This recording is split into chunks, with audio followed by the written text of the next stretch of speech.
বাংলাদেশি জনপ্রিয় তারকাদেরকে নিয়ে ভারতীয় মিডিয়ায় আপত্তিকর এবং মনগড়া খবর। বাংলাদেশের জনপ্রিয় বেশ কয়েকজন শোবিজ তারকাকে নিয়ে আপত্তিকর এবং মনগড়া খবর প্রকাশ করেছে ভারতের পশ্চিমবঙ্গের গণমাধ্যম এইসময়.com, যেখানে বাংলাদেশি শোবিজ তারকাদের শুধু ছোট করাই হয়নি, সরাসরি দেহ ব্যবসায়ের স্বীকৃতি দেওয়া হয়েছে। খবরের শিরোনাম করা হয়েছে বাংলার যেসব মডেল, অভিনেত্রী এবং সেলেব্রিটিদের রোজগার শরীর বেচে।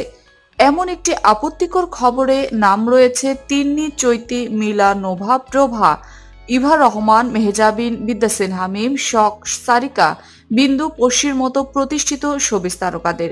খবরে এইসব তারকাদের সেক্স স্ক্যান্ডালে জড়ানোর কথা উল্লেখ করা হলেও তার কোনো প্রমাণ দিতে পারেনি ভারতীয় গণমাধ্যমটি। শুধু বিভিন্ন সময় ইন্টারনেটে ছড়ানো নানা গুজব এবং গুঞ্জনের উপর ভিত্তি করে এইসব শোবিজ তারকাদের দেহ ব্যবসায় বলে দাবি করা হয়েছে।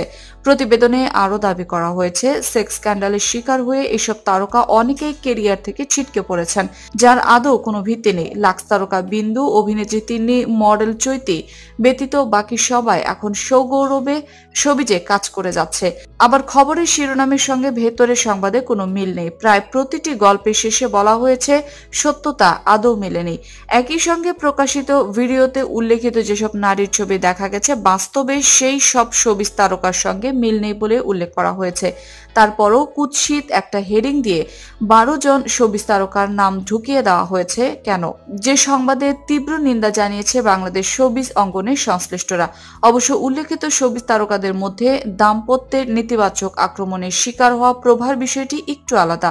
2010 সালে তার একটি স্ক্যান্ডাল সামাজিক যোগাযোগ মাধ্যমে প্রকাশিত হলেও দেশবাসীর সহানুভূতি পেয়েছিলেন তিনি, কারণ স্বেচ্ছায় স্বামী স্ত্রী ঘনিষ্ঠ মুহূর্তের ভিডিও কোনো অপরাধ নয়। আক্রোশের শিকার হয়ে প্রভার সাবেক স্বামী রাজীব সেই ভিডিও নেট দুনিয়াতে ছেড়ে দিয়েছিলেন, তাকে দোষী হিসেবে কাঠগড়ায় সমাজ তোলে।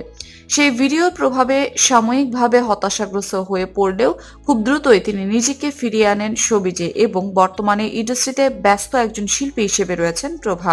এই সংবাদে নাম আছে এমন দু একজন তারকার কাছে এমন সংবাদের বিষয়ে জানতে চাইলে তারা বিরক্তি প্রকাশ করে। একই সঙ্গে এই সংবাদকে বিদেশি পত্রিকার উদ্দেশ্যমূলক নোংরা বলে মন্তব্য করেছেন তারা।